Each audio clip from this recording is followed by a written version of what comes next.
Texas A&M, that was psychopath stuff last night in South Bend. Final score, A&M 41, Notre Dame 40. Old Texas A&M would not have gotten it done. Would not have gotten it done. We said it during the week. A win like this for A&M, we didn't know how it would look necessarily, but a win over that team on the road with what they accomplished last year, with who their head coach is, Marcus Freeman.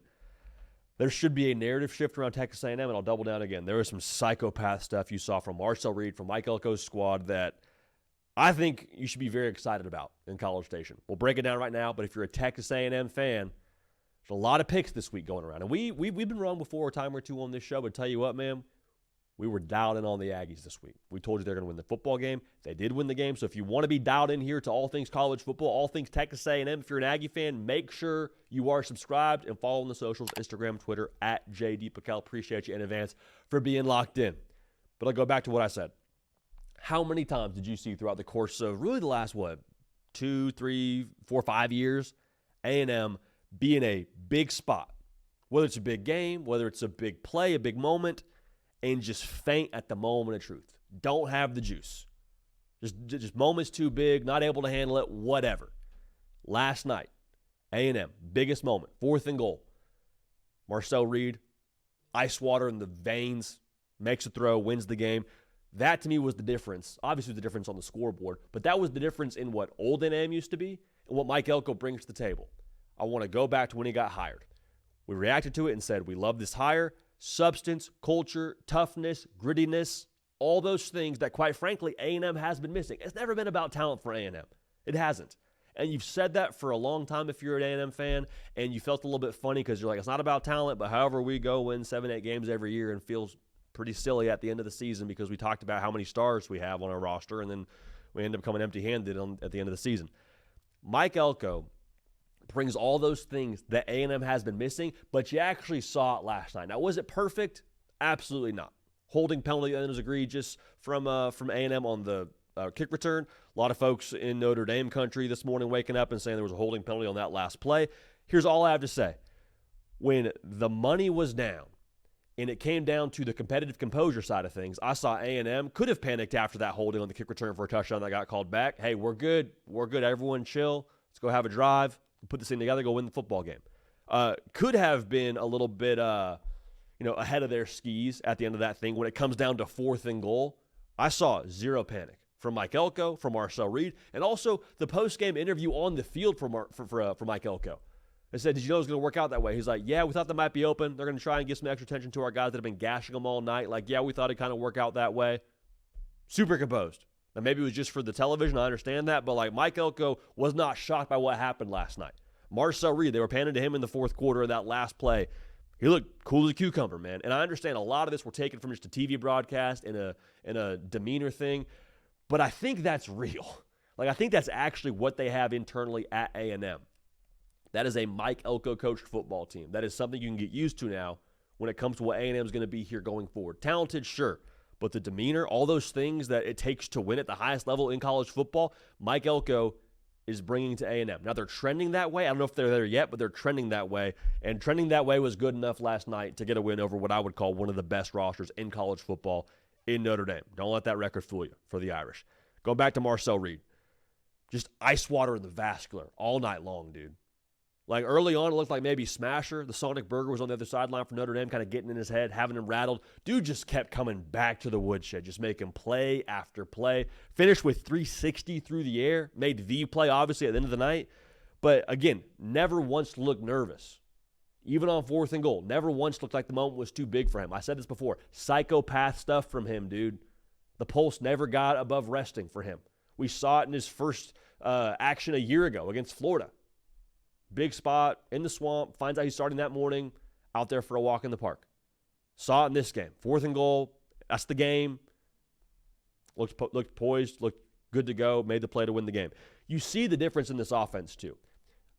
You see the receivers and what they bring to the table here, because a year ago for A&M, it was great backfield, kind of figured out at quarterback towards the end of the season, so you got some some pick your poison in the run game, but there was never an exclamation mark on the offense. There was never a we make you pay when you put your hand in the cookie jar and you try to account for the run game, and we got guys that can go beat you. That is there now at A&M. Mario Craver, Casey Concepcion made their money last night, dude. When A&M got into matchup football, Marcel Reed, give him credit, gave his guys a chance. Mario Craver made plays, over 2 bills last night. Casey Concepcion, almost 100 yards last night, just made play after play. That was kind of the thing you were missing last year at A&M as well. The guys that legitimately you had to circle on the scouting report if you were the opposing defense and say, hey, if we overplay the run game, this guy can hurt us. Noah Thomas was good. He was good, but he wasn't like a true wide receiver one, game breaker kind of guy that made you extremely nervous if you were a secondary in college football when you played A&M. They have now not one, but 2 of those guys on that side of the football, on that position group for A&M. And that's another thing that I think plays into the idea of like new Texas A&M, a 2.0 of A&M, if you will. How many times during previous years did we go into the year and talk about the resources A&M had and had committed to adding talent to their roster? Oh, hey, number 1 recruiting class, A&M, they spent a lot of money on this class. Hey, A&M, they went to work and got some guys in the portal. They spent a lot of money. And then you see it on the field, and it's like, that does not look like a roster that we spent a good amount of money on. It's like a Dollar Tree roster. What are we doing here? Where's the ROI? The ROI was there last night. Whatever Mario Craver is making, whatever Casey Concepcion is allegedly making, they earned it last night, and then some. Because you don't beat a Notre Dame team like that without those dudes on the perimeter. Now, the defense, yeah, some things to clean up. Like, if you allow 40 points, just to keep it a buck now, you probably shouldn't feel great about your chances to win the game. But the offense was so dynamic and had so much explosivity and so timely that they found a way to get it done. But, like, again, I understand, too, one of those is a block punt, so, like, I get all that. And one of those is a play where Marcel Reed turns it over and puts defense in a bad spot. I get all that. Defense has got to be better. Defense has got to be better. You can't allow 40. I understand all that. But here's what I do want to just highlight a little bit coming away from this one. It's week 3. That was their first real test offensively for the A&M defense. Now, the UTSA gashed them on the ground. Doesn't make you feel good. But here's just my overall takeaway. I kind of get like almost like a golden retriever vibe from this A&M defense. And it sounds funny, but just like bear with me. This was a team that didn't look like they knew they had allowed 40 points. Maybe that's a good thing, maybe it's a bad thing. But just every single play, A&M, whether it's a negative to play before, they make a positive play, it's like they bounce right back. The juice never once wavered for A&M. The competitive, I don't know if composure, but like resilience from that side of the football, I think that was at least worth noting, especially in a win. Like if it's a loss, maybe we talk about this differently, but they didn't lose. They got it done last night. And 8 tackles for a loss is something to write home about. Found a way to get it done at the end of the deal. But like even if they had just allowed a big play the play before, tackle for a loss for A&M, they're beating their chest, they're fired up, it's a party at the football, even if they had just allowed a gash play the play before. Deep shot downfield, you break it up if you're the Texas A&M secondary. We got the seatbelt celebration, the no-fly zone celebration, all that. And I was just like, I don't know if I think that's a screw-loose situation for A&M where they're just like not processing the game properly to the point where it's like, no, don't celebrate. That was a bad play the play before.